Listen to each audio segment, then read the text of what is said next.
First question is about demography.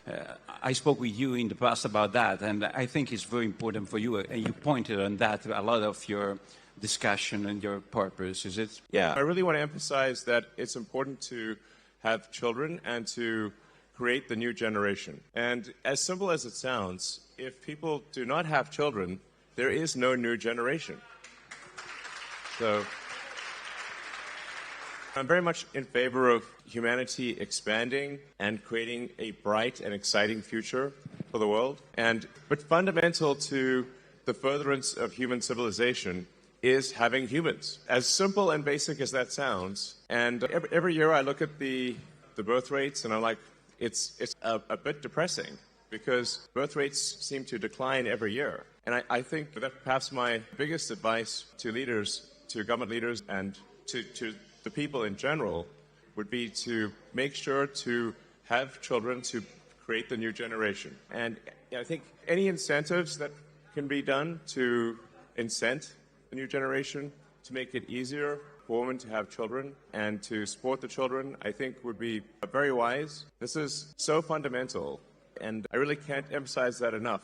If you don't have a new generation, there is no new generation. Or with current birth rates, I think it may be the birth rate is maybe half of the replacement rate. And what that means is in 3 generations, the population will be roughly 1/10 of its current size. In 3 generations, maybe 4 generations, the population will be 1/10 of its current size. So I always want to emphasize this point because it is so basic and fundamental that if there's not at least a birth rate which is keeping population constant, then a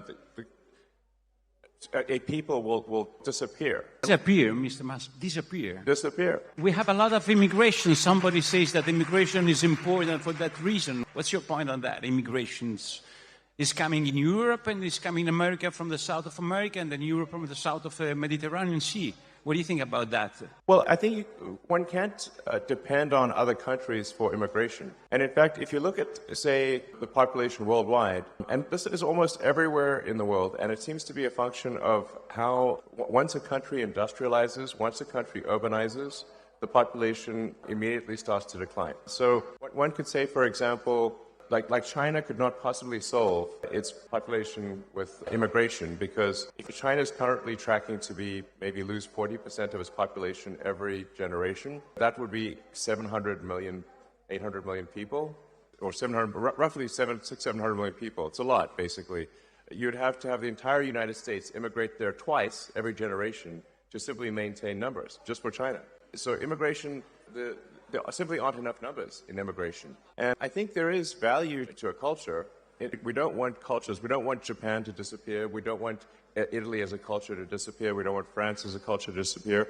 I think we have to maintain the sort of reasonable cultural identity of the various countries, or they simply will not be those countries. Italy is the people of Italy. The buildings are there, but really, what is Italy? Italy is the people of Italy. So, I mean, I just think it's, and I speak as someone who is very much an environmentalist. I believe in building a sustainable future for the world. I think that there are very few people who, as an individual, who've done more than I have to help the environment with electric cars and solar and batteries to create a sustainable energy future, because we absolutely need a sustainable energy future. But there is an aspect of the environmental movement that I think has gone too far. Really? Said from you? Yes. So, said from me, I think I am objectively one of the world's leading environmentalists in terms of doing things. I would say so. Like, I'm an environmentalist who does things. I'm of action, not talk. I act. So I feel I can say, as an environmentalist, that the environmentalist movement has gone too far. And in that, in the natural extension of the environmentalist movement, if you go too far, you start to look at humanity as a bad thing. You start to look at humanity as though we are a plague on the surface of the earth, as though humanity is a bad thing. And in fact, there are some people who think and say explicitly that, in fact, there was on the front page of the New York Times, there was a guy who said, there are 8 billion people on Earth. It would be better if there were none, which is crazy. Definitely. So, you told me once a joke about the cows and the problem with the cows. You remember that? Oh, yeah, don't worry about the cows. The cows are fine. Cows are not going to destroy the environment. Cows are fine. Yes. We have a lot of laws, European laws against all the people who work with them. It's a big issue for us because it seems a green issue, but it's a very industrial issue for us. Yeah, I think farming and cows do not have any meaningful effect on the environment. Yes, underline, please. Yes, objectively, this is true. If you say there's really only one thing that matters from an environmental standpoint for carbon, which is that we are taking billions, eventually trillions of tons of carbon from buried deep under the earth and transferring it to the atmosphere and oceans. That's actually really all that matters, is taking vast amounts of carbon from underground where it's buried and moving it into the atmosphere by burning it. And if you do that for long enough, eventually you will get climate change. Now, I think the climate change alarm is somewhat overblown in the short term.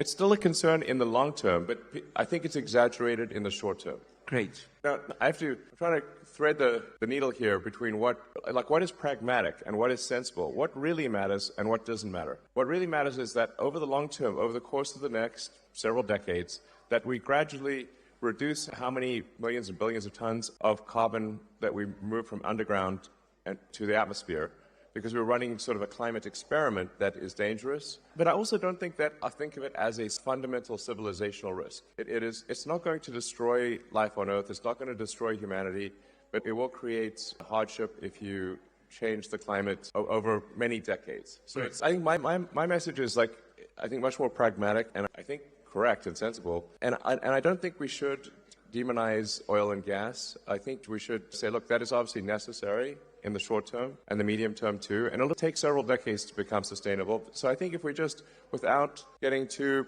worried about it, seek to have a sustainable energy future gradually, then that's what will happen. And so, but I think that some of the environmentalist movement is part of what is causing people to lose hope in the future. So I guess what I'm trying to say is that we should have hope in the future. We should be excited about the future, and we should build the future we want. What about, you call it the woke mind? Yes, it's the name you gave to that. Woke mind that virus. illness, woke mind illness.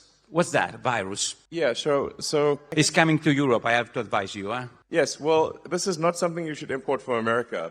Please don't import the woke mind virus. It's bad. So essentially to summarize maybe the woke mind virus, it consists of creating very divisive identity politics. So it actually amplifies, mind virus, in my view, amplifies racism, amplifies, frankly, sexism, and all the isms. And while claiming to do the opposite, it actually divides people and makes them sort of hate each other, and it makes people hate themselves. And it's also anti-meritocratic. It's not merit-based. So you want to have people succeed based on how hard they work and the talents, not who they are, whether they're man, woman, what race or gender, that stuff is all it's an artificial mental civil war that is created. And it's not, and let me tell you, it's no fun, okay? It is like woke mind virus and fun are incompatible. There's no fun in that. No joy. Woke mind virus is all about condemning people instead of celebrating people. Like when in the woke, it just doesn't celebrate. It's all about condemning and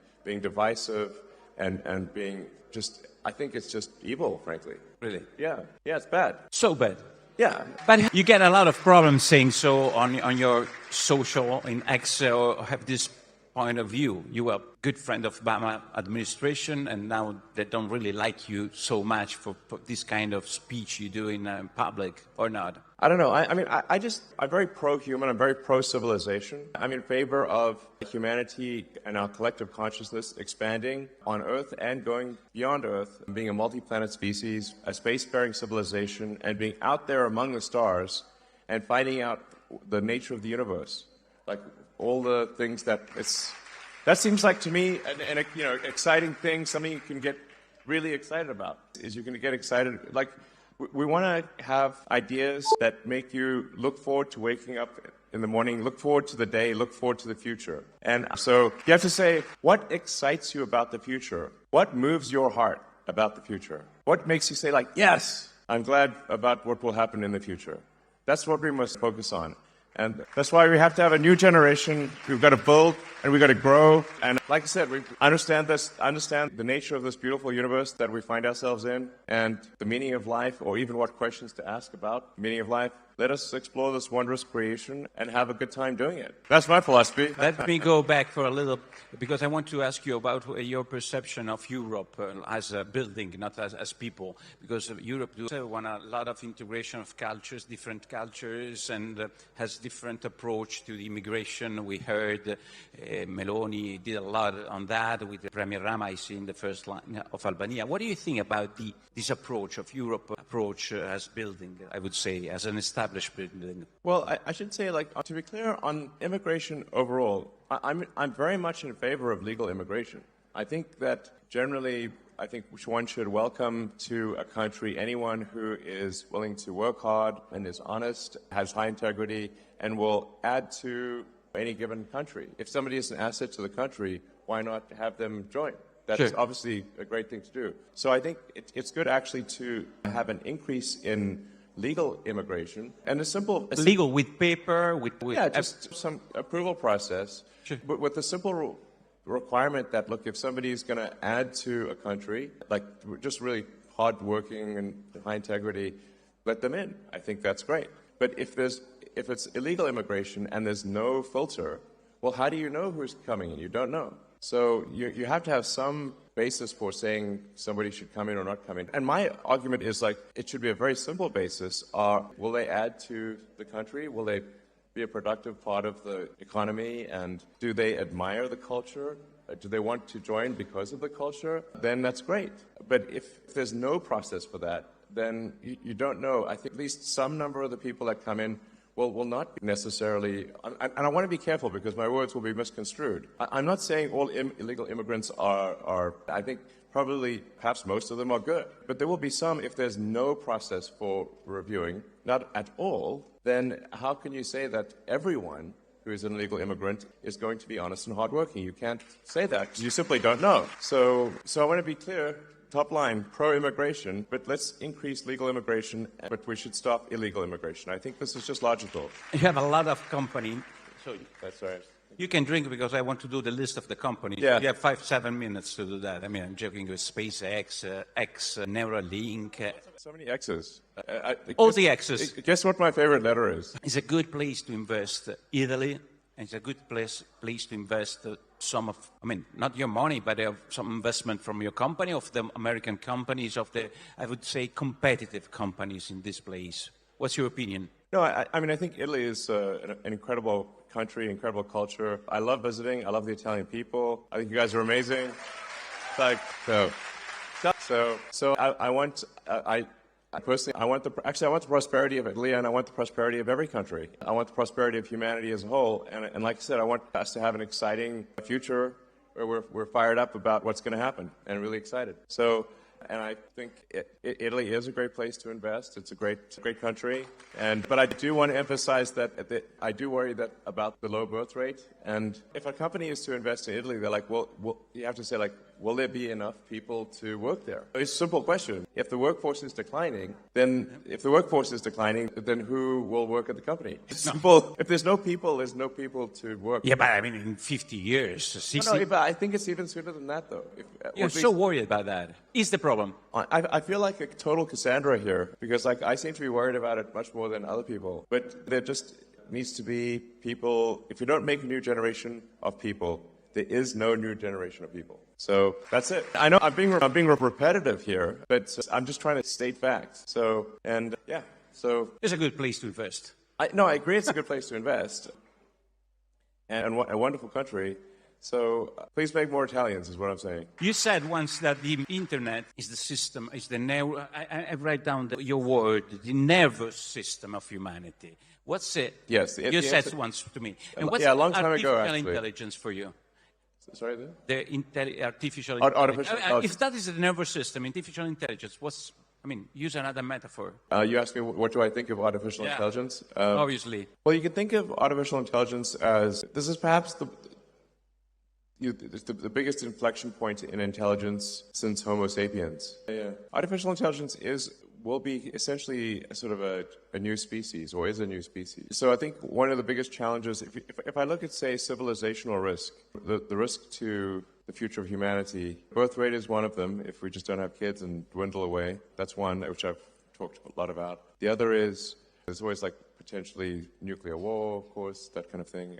Then AI is also an existential risk, and I think we need to be careful with the advent of AI, but it is very much a double-edged sword. You can think of AI as kind of like the magic genie, that like digital superintelligence will be capable of doing anything. Pretty much anything. But he doesn't have any consciousness. I'm wondering about that. I mean, there is a whole question of like, what is consciousness? In fact, so here's like, I've thought a lot about what is consciousness and where does consciousness arise. To say, like, because I think in terms of physics, and at least if physics is true, then we go from a start of the universe where things are almost entirely hydrogen, and then if you leave the hydrogen out long enough, eventually it coalesces into stars, and then those stars explode, and then they recondense. And like most of the mass in your body was once at the center of a star, which is kind of wild, billions of years ago. And so where along the lines of hydrogen to human does consciousness arise? You get very serious when you speak about that, huh? Yeah, no, it's a real question. If you leave hydrogen out in the sun long enough, it starts talking to itself.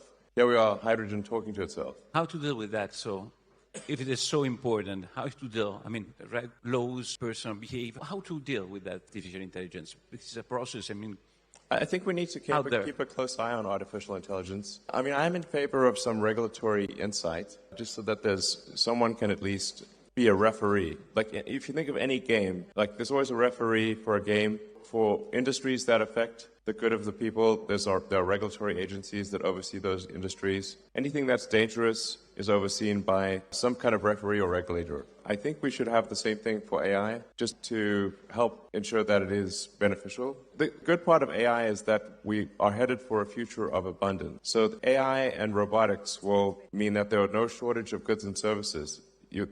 There will be goods and services. If you can think of it, you can have it, basically. So this is quite profound. Like I said, it's the magic genie. AI and robotics will get you anything you want. Now, usually in these sort of fairy tales about magic genies, it doesn't turn out so well. You have to be careful what you wish for, even if what you wish for are wishes. So it's just something we should be cautious about. Okay. On the plus side, it will bring many benefits, like I said. It will usher in an age of abundance. So the positive scenario of AI is that there's an age of abundance and there's no shortage of goods and services, that any scarcity that exists will be only because we define it to be scarce. So, and it does seem to be somewhat of an inevitable thing, AI. So there's that, supposedly that Chinese saying about, may you live in interesting times. Well, I think we currently live in the most interesting of times in all of history right now. So anyway, so my recommendation on AI is I think we want some kind of regulatory oversight just to make sure that it's beneficial AI. Great.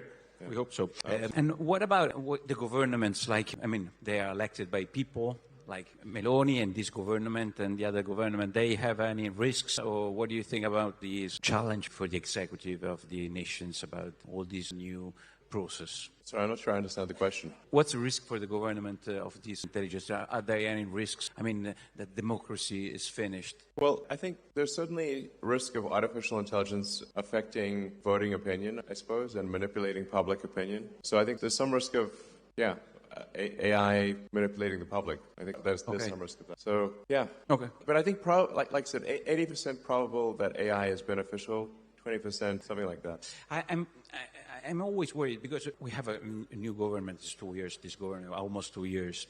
And we have a Europe, for us, is our artificial intelligence. It seems like artificial intelligence, but it's not very intelligent sometimes, Europe. And so I'm wondering, what do you think about the government and about Europe? For us, it's so important, the relation. I understand artificial intelligence in the future, but in the present, we have laws, constraints that comes from Europe. What do you think about that, if you have any opinion on that? And what do you think about Italian government, which is trying to have a position, I would say a position, Meloni, I don't know if there's more than a position. You want me to be more tough than a position? It's okay. What do you think? It's good to have a position in Europe, to be, I mean, I would say different from main course of European politics. Do you mean like country decisions versus EU decisions, or? Decision about green, about the politics, immigration? Oh, I mean, there's a separate question of like, I think regulations in Europe, there are too many regulations. In general, I'm not speaking about a specific case of AI. I think one could look at this as overall a fundamental function of a stable civilization. The longer that any given civilization is stable and does not have a big war, the more rules and regulations will accumulate over time. So rules, regulations, laws, they are immortal. They never die. But people die. So if every year more and more rules, regulations, and laws are added, you will eventually make everything illegal. And you can think of it Gulliver's Travels, where Gulliver, if the nation is Gulliver, is being tied down by one little regulatory string at a time. And eventually you have millions of strings, and then the giant can't move. And so I think there needs to be something where we delete rules, regulations, and laws. Because if all we do is add them, eventually we will be able to do nothing. Shall I do some question about your companies? Because here there are all the young people, not only the young people from an important Italian party, and most of them use the social network, they use X. And I saw in the past days that the CEO of Disney said, I don't want to invest any advertising on X. And he's investing, for example, in the Meta, in the Instagram, and he said there are problems of, I don't know which kind of problem they find on X. I want child exploitation on Instagram.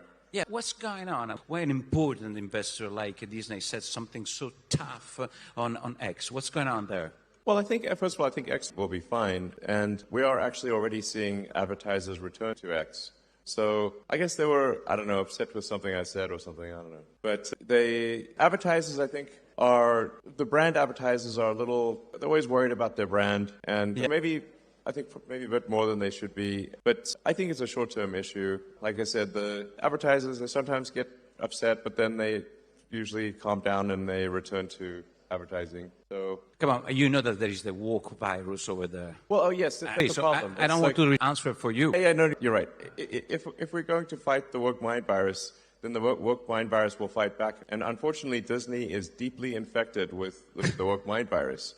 In fact, if you ask an AI what is the most woke company on earth, it's Disney. Really?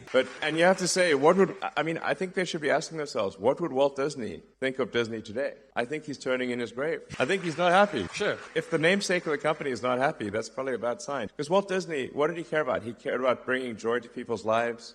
He making wonderful things that children and families could enjoy. And he created some of the coolest art in the world and stuff that even 100 years after it's created, we still remember it, and it's still a major thing. But you have to say, how great was Walt Disney? It was amazing. But now, Disney, at least for now, is deeply infected with the woke mind virus. I think that will change over time. I hope so. You're right that the European Commission, they're not investing on X. You know that.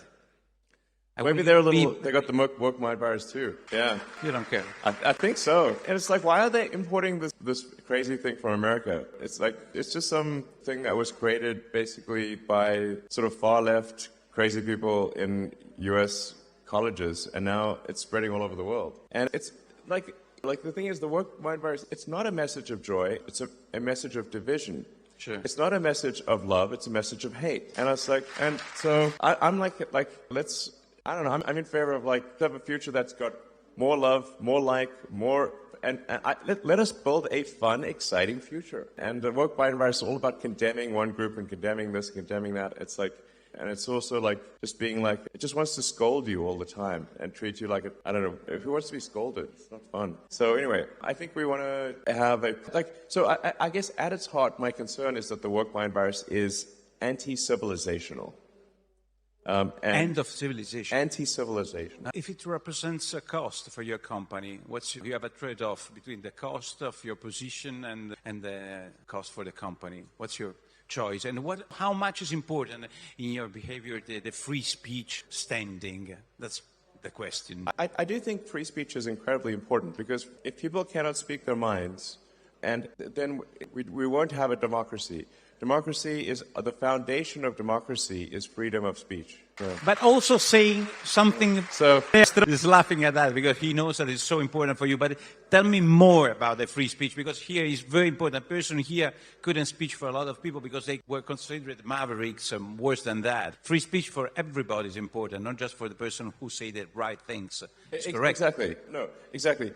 Free speech means that free speech is only relevant. Free speech is only meaningful when if you allow people you don't like to say things you don't like.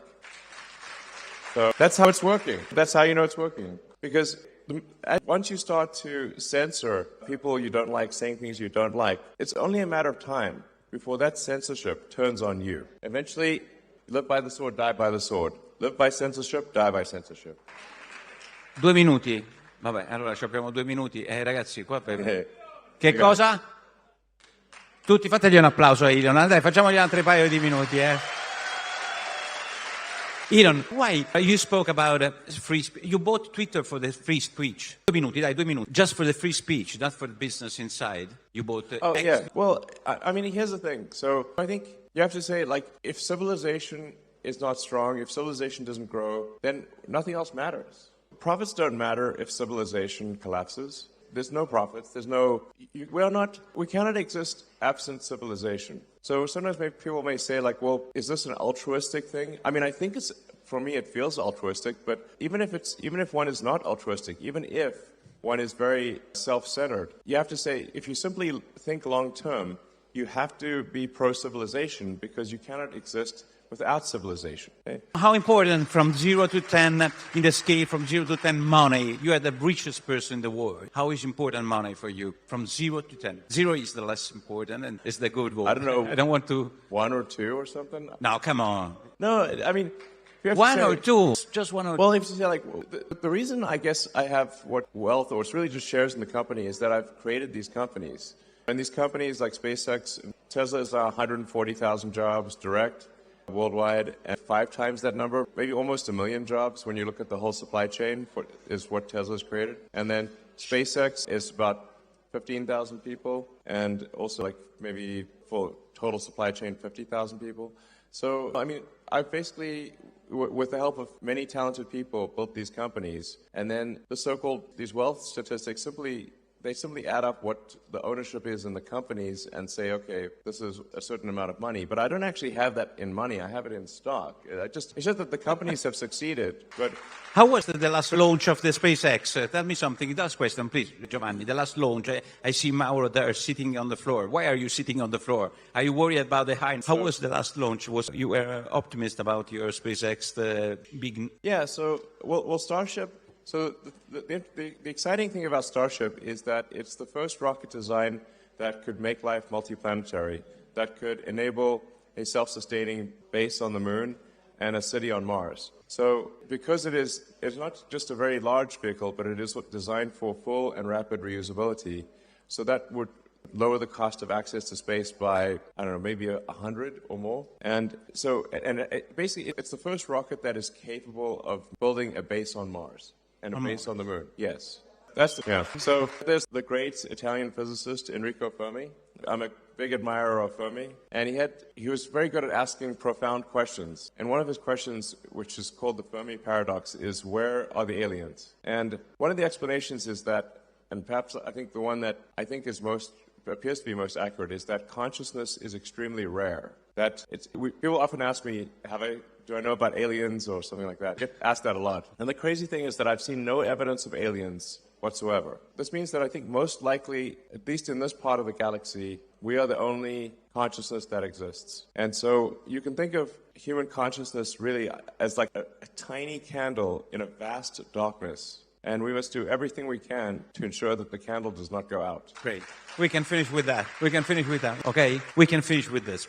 Oh, and so it's worth reading about the Fermi paradox, and because people have thought very hard about this, because one of the things is like, well, maybe there are these great filters, and these civilizations don't pass these filters. One of the filters is, do we become a multi-planet species or not? If we do not become a multi-planet species, then eventually, at some point, something will happen to the planet. Either it will be man-made, or it will be something natural, like a meteor, like whatever killed the dinosaurs.